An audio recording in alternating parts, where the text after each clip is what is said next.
The Indians were non-aligned, and they treated the Chinese really generously. India immediately recognizes China in 1950. Countries like the United States didn't forever. And then to help China break out of its diplomatic isolation at the end of the Korean War, India signs a friendship treaty with China, and as part of that friendship treaty, it recognizes Chinese sovereignty over Tibet. Meanwhile, the Chinese want to complete their control over Tibet, and so they're going to send big armies up there. Tibetan culture is of Indian origin. It's not Chinese origin. So this repression of Tibetan culture just appalls the Indians. The Chinese come to the Indians and say, look, why don't we do a swap on sovereignty? You recognize our sovereignty over that Aksai Chin plateau where nobody lives, and then we'll recognize your sovereignty over this much more densely populated Arunachal Pradesh. And Nehru doesn't want to hear anything about it. So, during the Cuban Missile Crisis, when Russia is much too busy,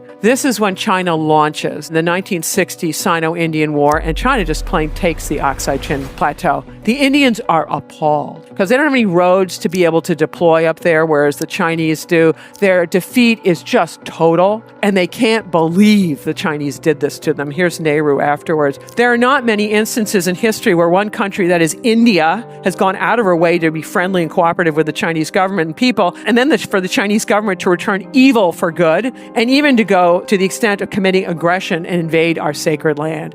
Who does this? I get it, the Chinese get the territory they want, but what they have done is taken a country, India, which had its leadership terribly idealistic, not interested in becoming militarized at all, and making them angry forever. India immediately doubles the size of its army within the next 10 years to up to 750,000 people, creates 10 mountain divisions useful against China, and they've never ceased being so angry. What if, instead of playing this game this way, China and India had teamed up? I would suspect we would be in a very different world order now. But this is China's decision, not India's fault on this one.